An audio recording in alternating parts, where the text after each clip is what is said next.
Bonjour, je vous propose un exercice sur la fonction exponentielle. Il serait souhaitable que vous preniez note de l'exercice et que vous répondiez aux questions posées avant de suivre la correction que je vais vous proposer.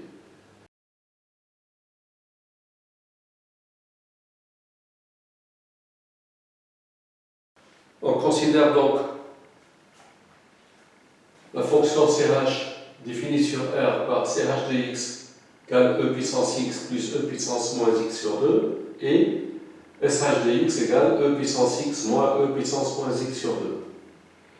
Alors, première question, il s'agit de démontrer que la fonction CH est paire et que la fonction SH est impaire.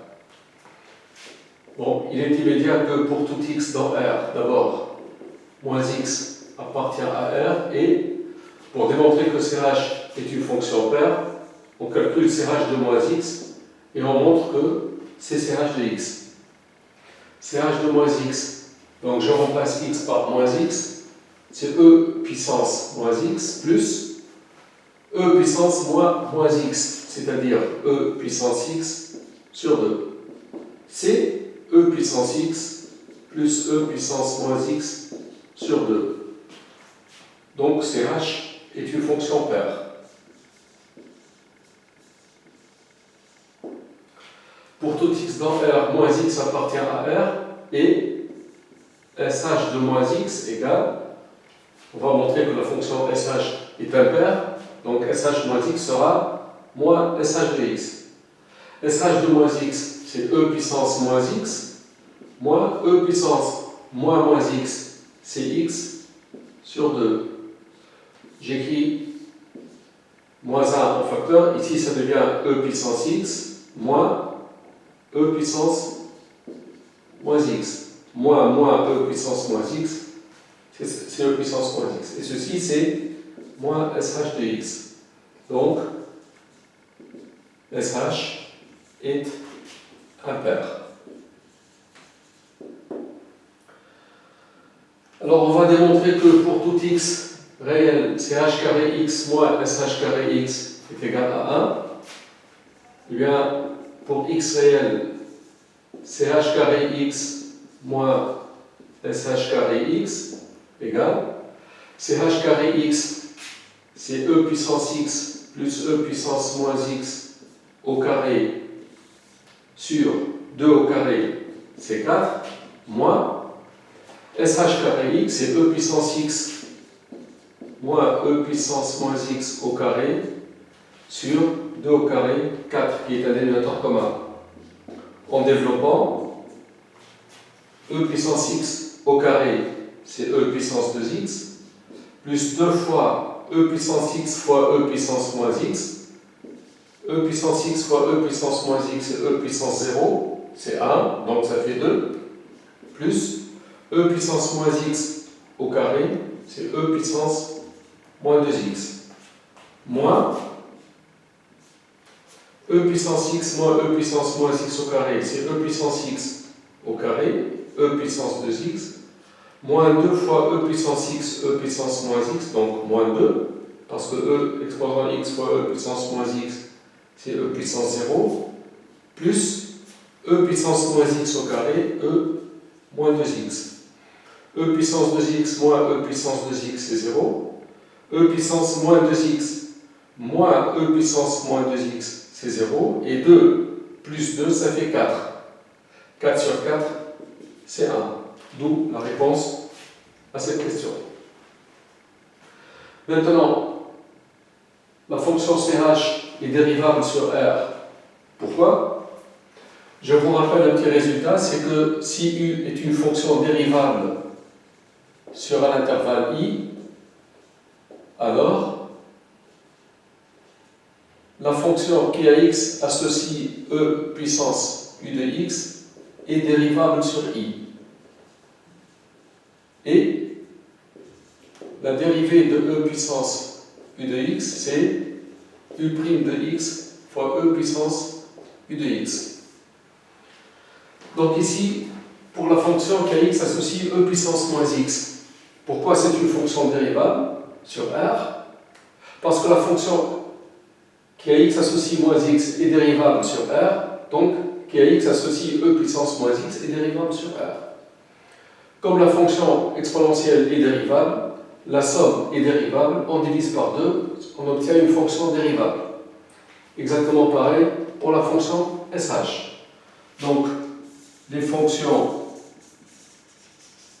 CH et SH sont dérivables sur R.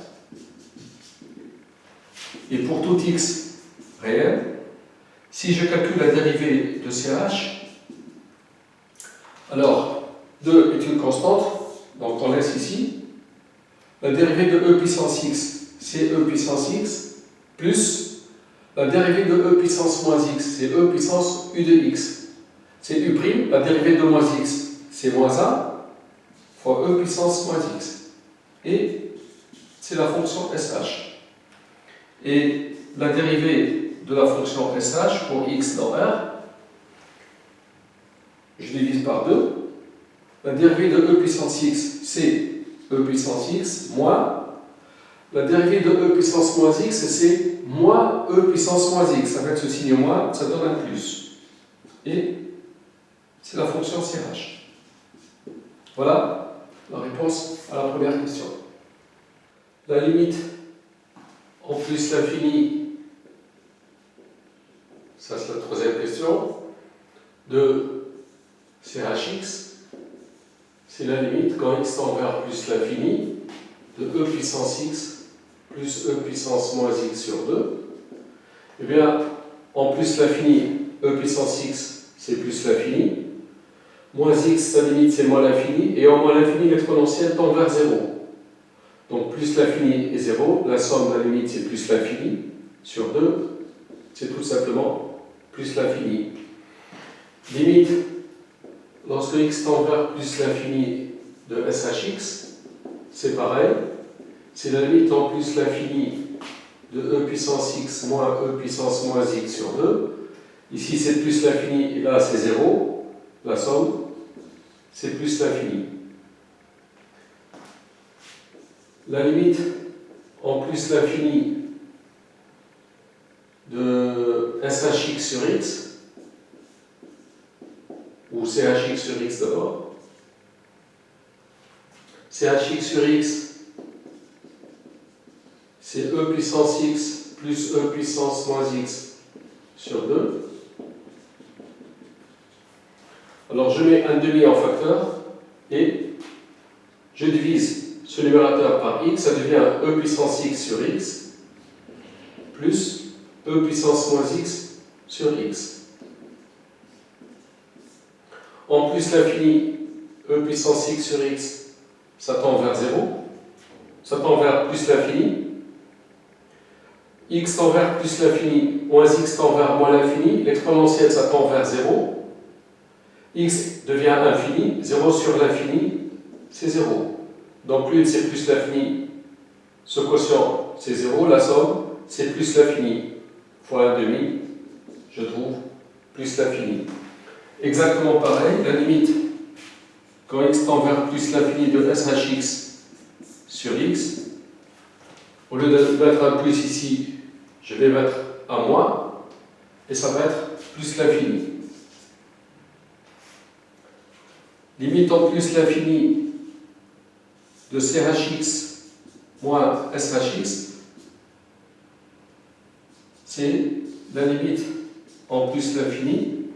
CH de x, c'est e puissance x plus e puissance moins x sur 2, moins SH de x, c'est e puissance x moins e puissance moins x, donc ça devient un plus parce qu'on fait moins SHx, donc plus e puissance moins x sur 2, ça fait e puissance x moins e puissance moins x, moins e puissance x c'est 0, ça fait 2e puissance moins x sur 2, c'est limite en plus l'infini de e puissance moins x. Et en plus l'infini, e puissance moins x, sa limite, c'est 0. Pour x réel quelconque, CH de x moins SH de x étant e puissance moins x, c'est strictement positif. Donc la courbe de la fonction CH, c'est-à-dire la courbe C, c'est la courbe de la fonction CH, est au-dessus de la courbe de la fonction SH. Est au-dessus de la courbe de la fonction SH, c'est la courbe C'. Dans cette question, la question numéro 4, on va étudier les variations des fonctions CH et SH. Alors, je commence par la fonction SH. Pour x dans R, la dérivée de la fonction SH, c'est CH. Et pour tout x réel, comme l'exponentielle de x est strictement positif et e puissance moins x est strictement positif, la fonction CH est toujours strictement positive. Donc la dérivée de SH est strictement positive. La fonction SH va être sur R, la dérivée étant strictement positive, elle va être strictement croissante. La limite en plus l'infini, on l'a calculé tout à l'heure, on a trouvé plus l'infini. Comme c'est une fonction impaire, la limite de la fonction SH en moins l'infini, ça va être moins l'infini. Donc voici le tableau de variation de la fonction SH. Je remarquerai que SH de 0, c'est e puissance 0, c'est-à-dire 1, moins e puissance 0, donc moins 1, ça fait 0. Pour x réel, la dérivée de la fonction CH, c'est la fonction SH. Donc, pour les variations, c'est immédiat.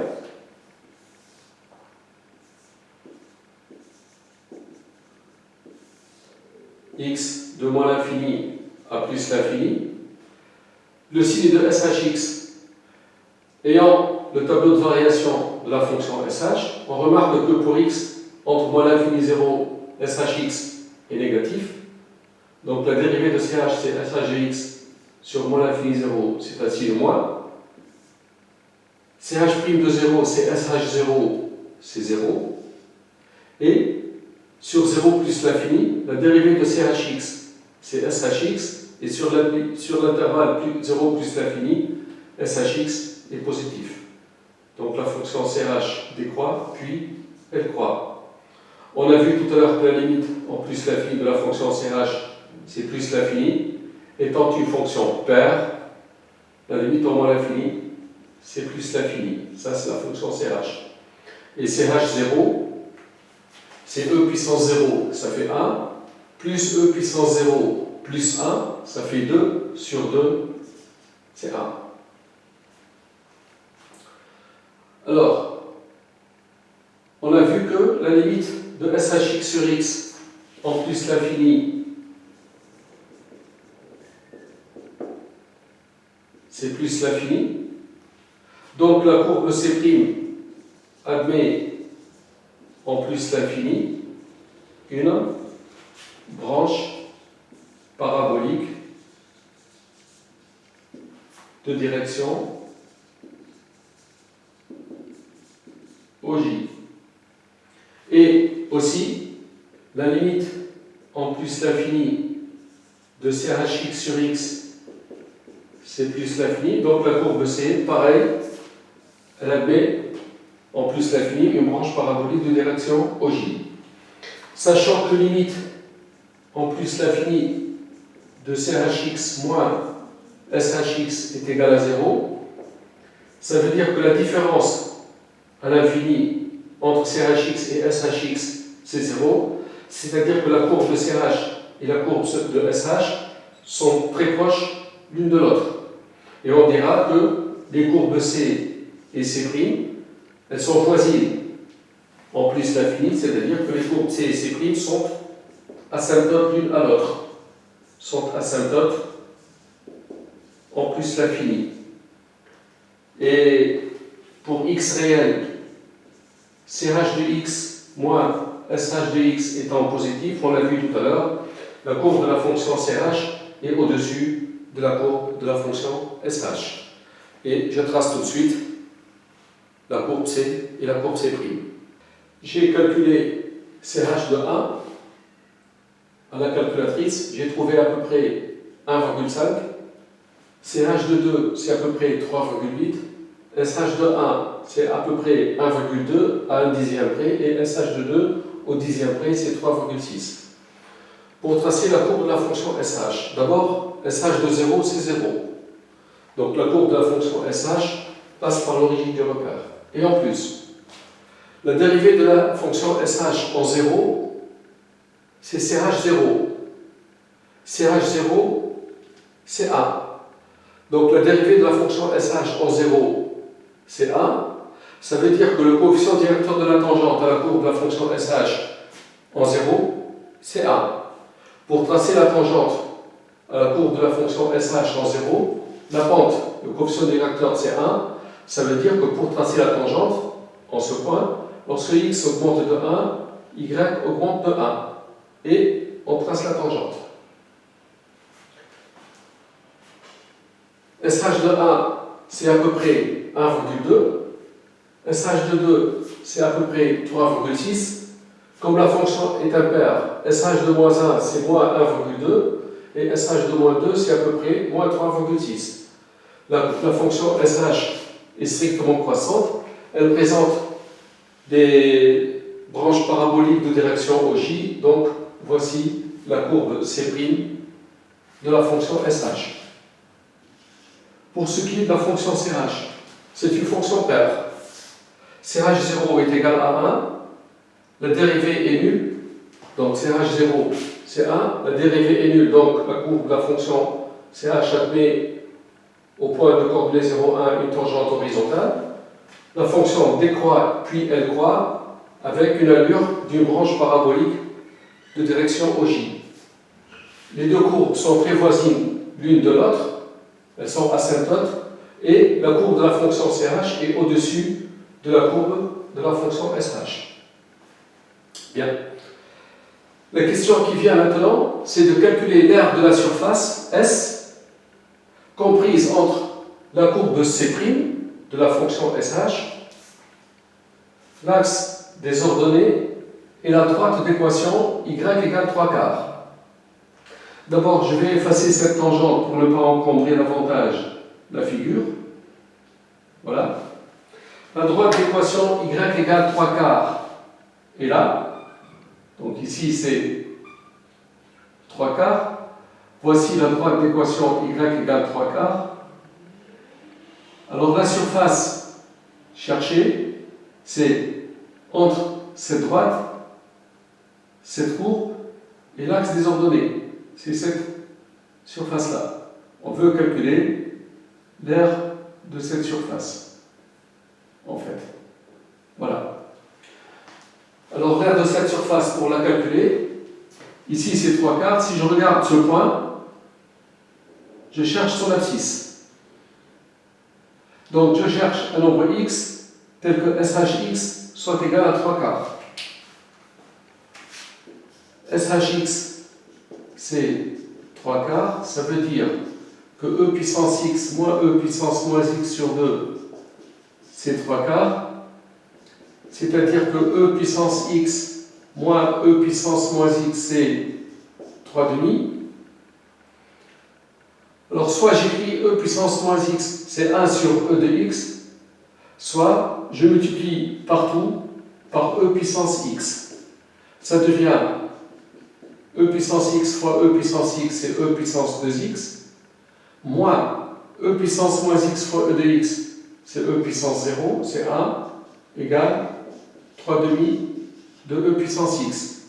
On multiplie par 2, j'obtiens 2 fois e puissance 2x, moins 2 égale 3 e puissance x. Ce qui nous donne 2 fois e puissance 2x, moins 3 e puissance x moins 2 égale 0. On va poser grand X égale e puissance x. Alors, grand X étant une exponentielle, grand X est strictement positif, et 2x au carré, parce que e puissance x au carré, c'est e puissance 2x, moins 3 fois grand X moins 2, c'est 0. Delta, c'est 9. Moins 4 fois 2 fois moins 2, plus 16, c'est 25. Je trouve x1 égale moins b, c'est-à-dire 3 moins racine de 25 sur 2a sur 4, c'est moins 1,5, c'est négatif, à rejeter. Et je trouve x2, c'est 3 plus 5 sur 4, c'est 8 sur 4, c'est 2. Grand X, c'est E puissance X. Donc grand X égale 2, ça veut dire E puissance X égale 2, c'est-à-dire X égale ln de 2. Donc cette valeur, c'est ln de 2.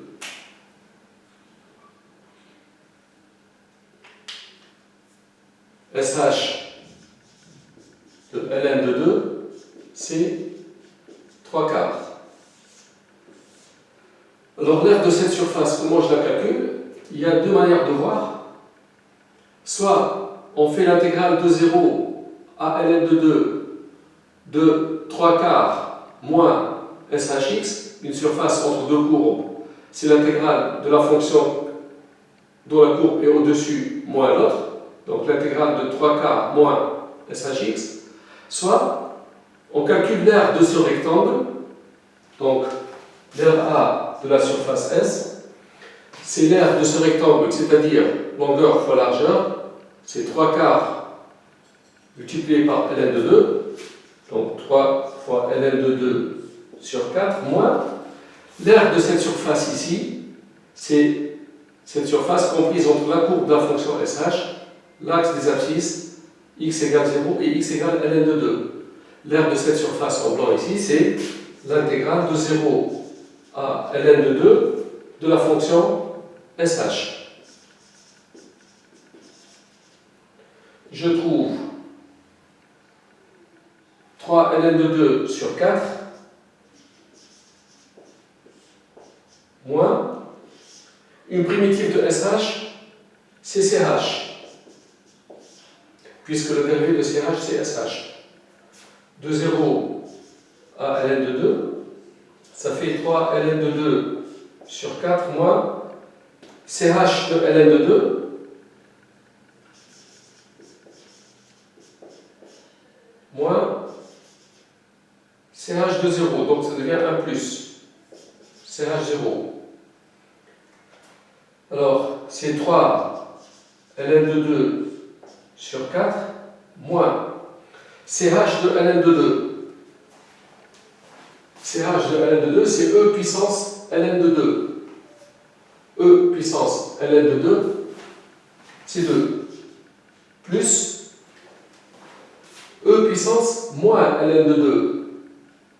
E puissance moins ln de 2, c'est 1 sur E puissance ln de 2. Je sais que E puissance moins x, c'est 1 sur E puissance x. 1 sur E puissance ln de 2, c'est 1 demi. E puissance ln de 2, c'est 2. Donc, plus 1 demi sur 2. CH0, c'est 1.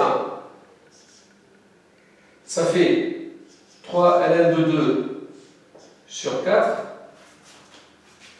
2 sur 2, c'est 1. Donc, moins 1 plus 1, c'est 0. Moins 1 demi sur 2, moins 1 quart. Donc, ça fait 3 ln de 2 moins 1 sur 4 en unité d'air. Donc, l'aire de la surface S,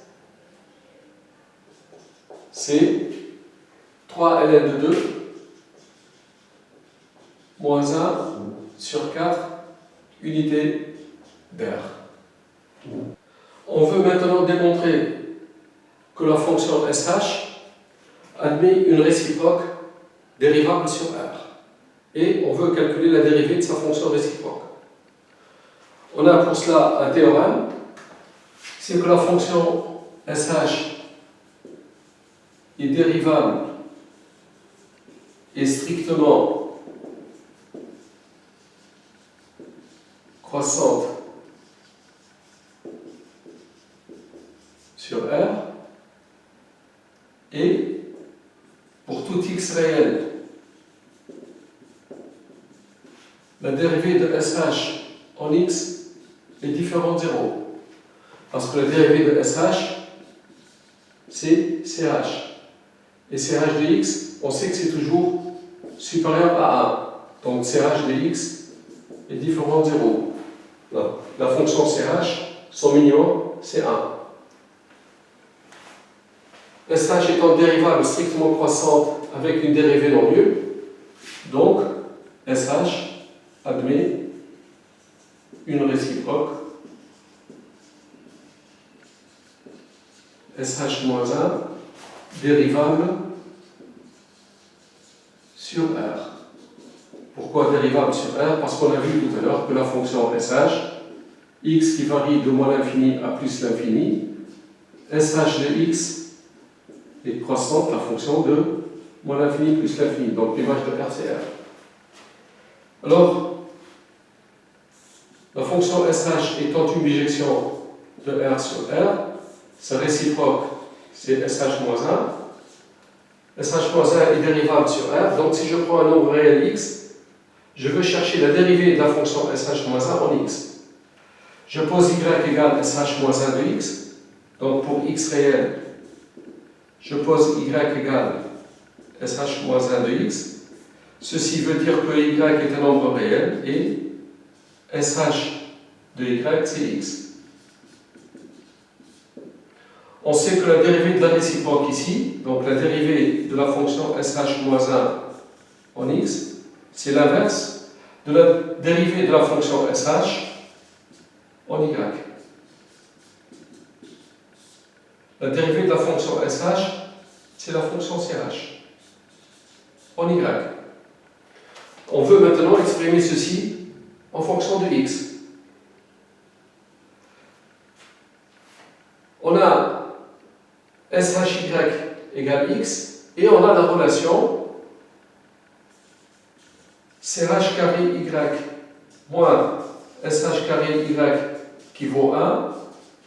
Ceci veut dire que CH carré y moins SH carré y, c'est x2. C'est 1. C'est-à-dire, CH carré y, c'est 1 plus x2. Comme CHY est positif, strictement, la fonction CH, son minimum c'est 1, donc une fonction strictement positive, alors CHY, c'est racine de 1 plus x2. Conclusion, pour x réel, la dérivée de la fonction SH-1 en x, c'est 1 sur CHY, c'est-à-dire racine de 1 plus x2. On veut maintenant calculer l'intégrale de 0 à 3 quarts de 1 sur racine de 1 plus x au carré dx. Et bien ceci, c'est l'intégrale de 0 à 3 quarts de SH-1' de x. Et une primitive de SH-1' de x, c'est SH-1 de x. Entre 0 et 3 quarts. Ça fait SH-1 de 3 quarts moins SH-1 de 0. L'intégrale de 0 à 3 quarts de 1 sur racine de 1 plus x2 dx, c'est SH-1 de 3 quarts, c'est ln de 2. Puisque, on a vu tout à l'heure que SH de ln de 2, c'est 3 quarts. Donc SH-1 de 3 quarts, c'est ln de 2. SH-1 de 0, c'est 0. Parce que SH de 0, c'est 0. Donc ça fait ln de 2 moins 0. Donc cette intégrale vaut ln de 2. On va maintenant expliciter la réciproque de la fonction SH. La fonction SH, c'est une bijection de R sur R, voici sa réciproque, SH-1. Je prends x réel, je note y égale SH-1 de x. X réel, y égale SH-1 de x. Ça veut dire que y est réel et SH de y, c'est x. X étant donné, on cherche y, SH-1 de x. La relation entre les deux, c'est que SH de y, c'est x, c'est-à-dire e puissance y moins e puissance moins y sur 2, c'est x, c'est-à-dire e puissance y moins e puissance moins y, c'est 2x.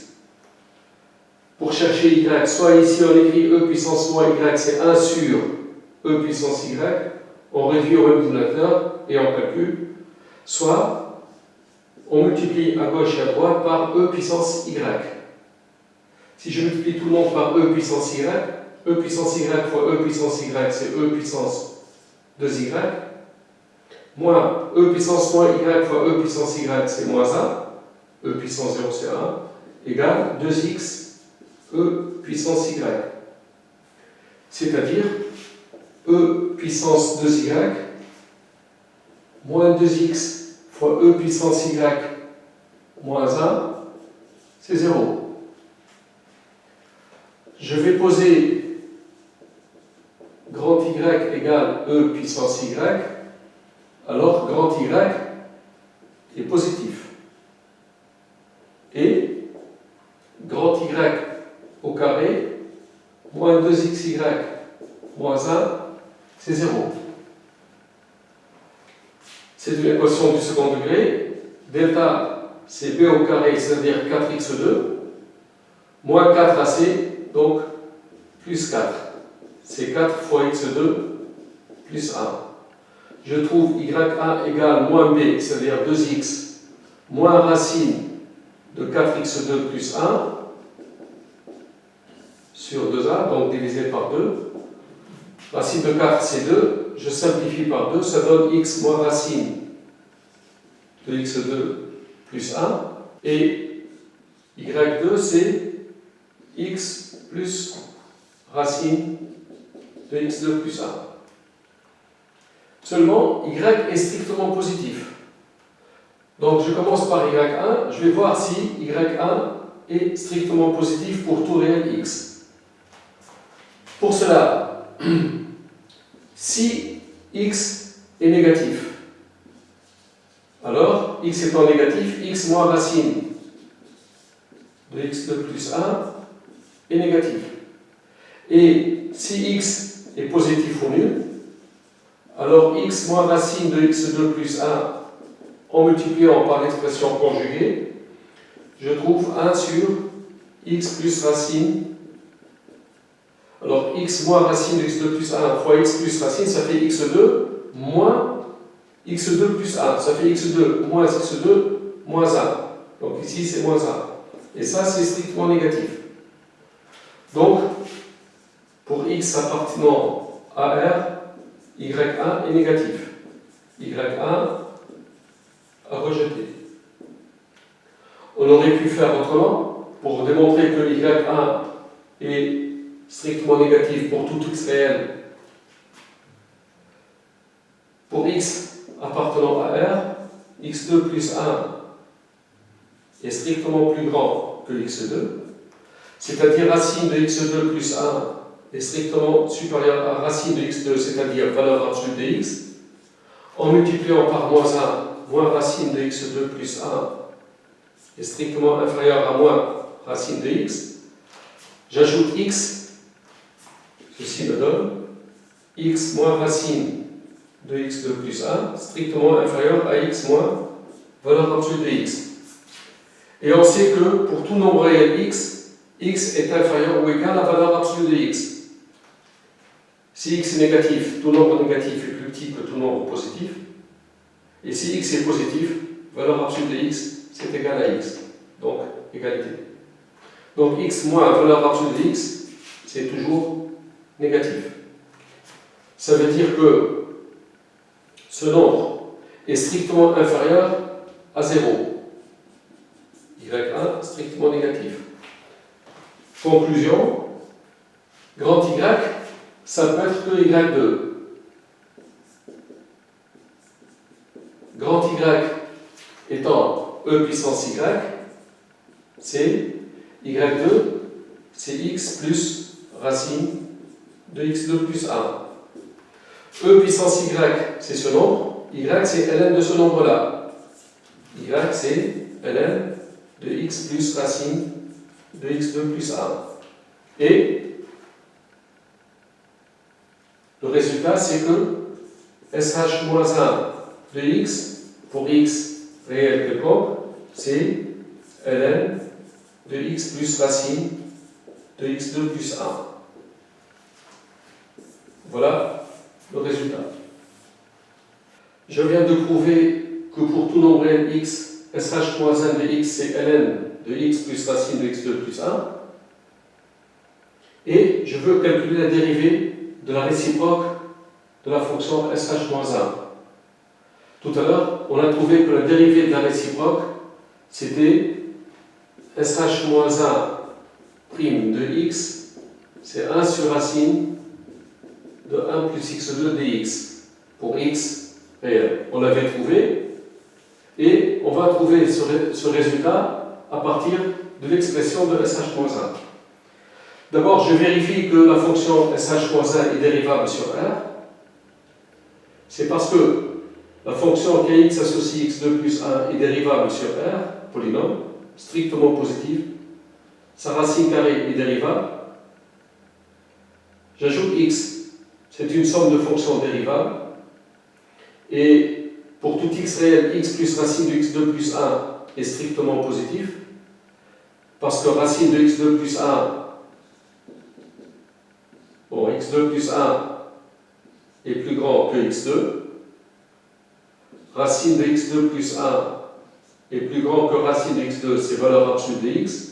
X plus racine de x2 plus 1 est plus grand que x plus valeur absolue de x. Et un nombre plus sa valeur absolue est positif.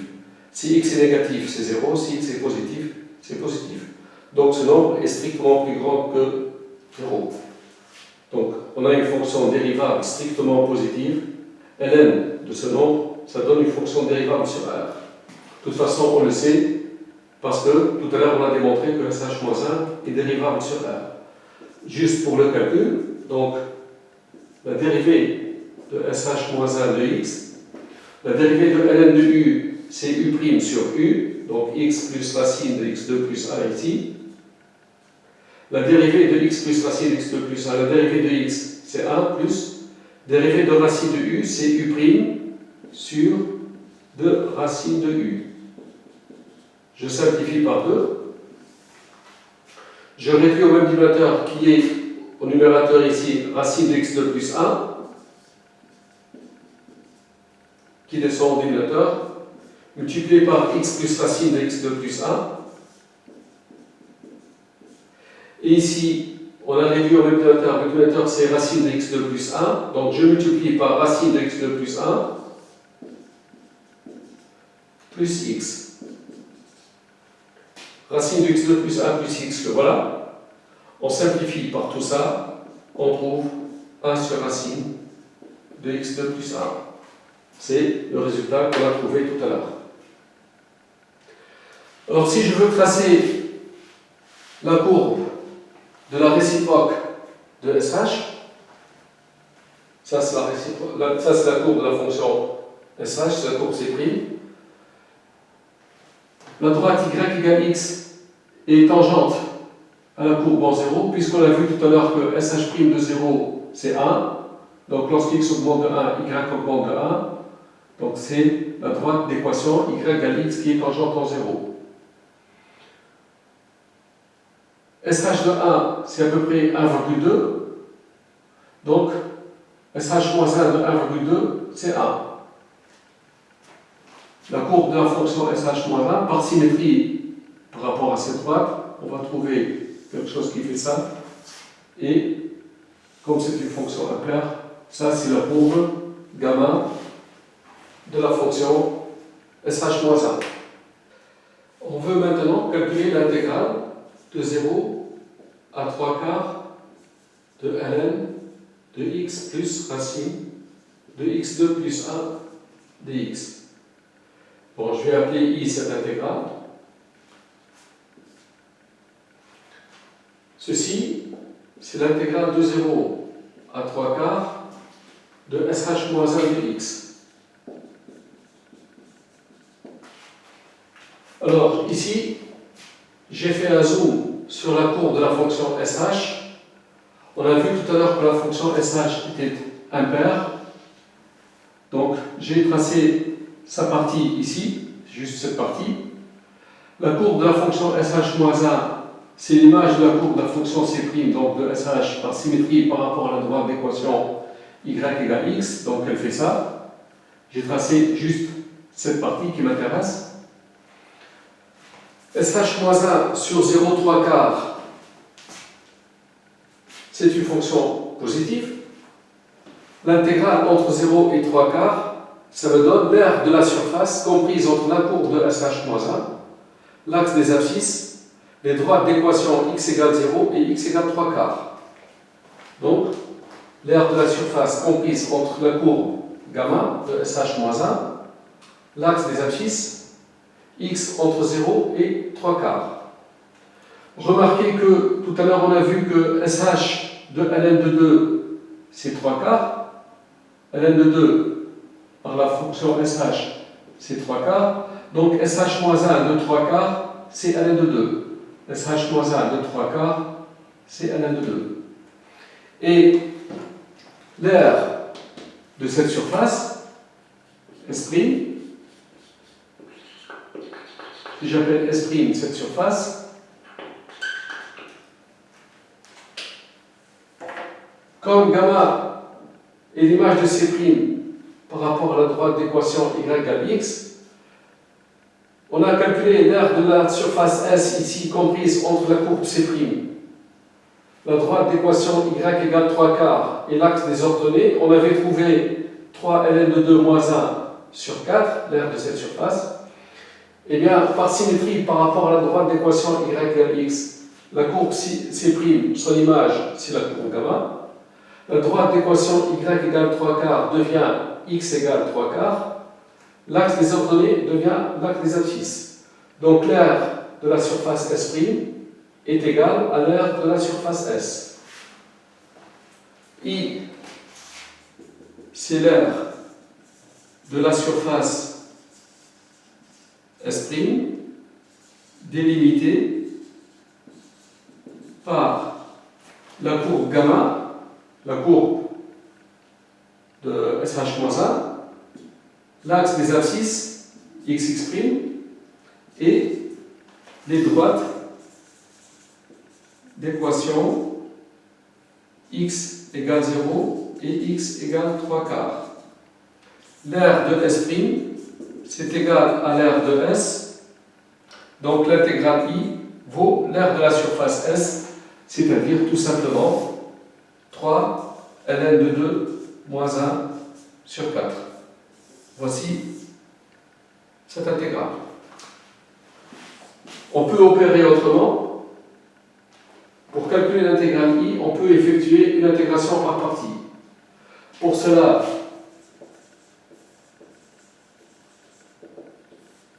on pose u' de x égale 1, v de x égale ln de x plus racine de x2 plus 1. Donc le produit ici, c'est ln de x plus racine de x2 plus 1. J'obtiens u de x égale x, et v' de x, c'est la dérivée de ln de x plus racine de x2 plus 1, on l'a calculé tout à l'heure, c'est 1 sur racine de x2 plus 1.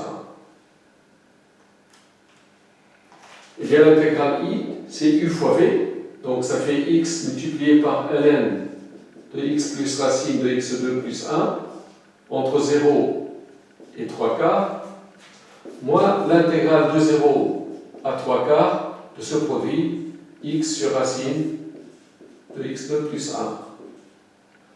Je trouve i égale, pour x égale 3 quarts, ça fait 3 quarts ln de 3 quarts plus racine de 3 quarts au carré, c'est 9 sur 16, plus 1, 16 sur 16, ça fait racine de 25 sur 16.